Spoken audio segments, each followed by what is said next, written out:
Hey, welcome to Kiwi Tech, and today we're going to be rooting an Xperia Z Ultra. This is going to be a guide on how to do it. Okay, so we need to enable developer options, so we need to go to About Device and click on your build number 10 times, and that will enable developer options. Then in developer options, you must tick a button that says USB debugging, right there.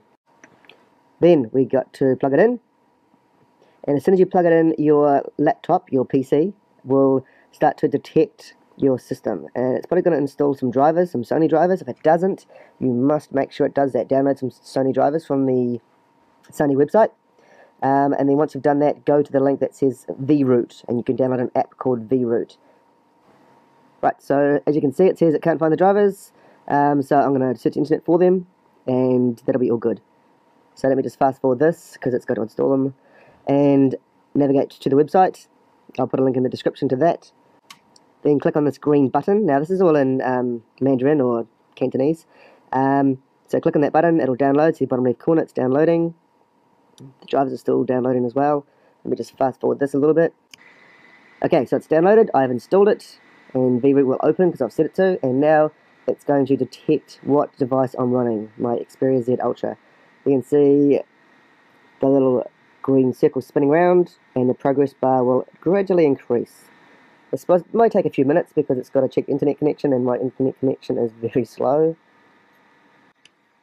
Okay, there it goes, so 1-2%. I just got to fast forward this a little bit.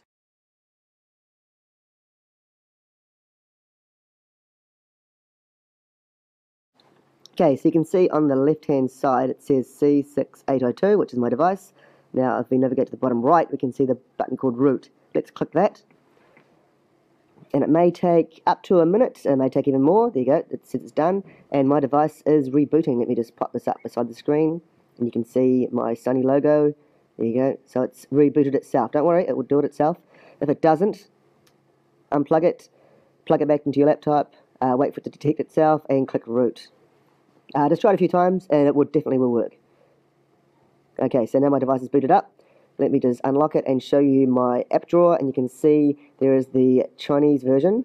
Yep, see it's what he wants to apply root access. Yes, so the little shield, that's the Chinese version of root or super user. So now what we need to do is go to the Play Store, download super user or super SU. You can see I've already downloaded it here, and click it. It'll say update binaries, yes, and then it will say how do you want to do it. Just do it normally, and it will say yep, done. You have root access. Now we can have two versions of super user, a Chinese version and an English version. What we need to do now is uninstall the Chinese version. So we click it back into our device. Let me just plug it back in now. And then it'll, yep, so it's detected my device. Let me just cancel over that. Now next to that green button we clicked that was called root, another white button will appear. There you go, a white button that says unroot. So we need to unroot it, which will delete the Chinese super user. And my device will restart. Let me just click unroot. Yep, that's worked. Device is restarting, and that will take off the Chinese super user. Okay, so the green button, just to cover that again, the green button is root and the white button is unroot.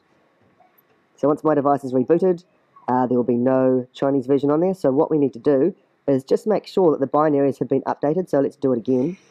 So now if I click on the app drawer, you'll see that the Chinese version has gone. Hopefully it's worked. Yep. And I've only got Super USU on there. So that's all I've got. So I just click that and make sure the binaries are loaded, and you need to go into a setting in that. Okay, now so click on Super User, and then inside there click on Settings, and inside Settings you'll see Install to System. If you do that, your system will then reboot. If it doesn't, just reboot it itself, and that will be it. You now have permanent root access on your device.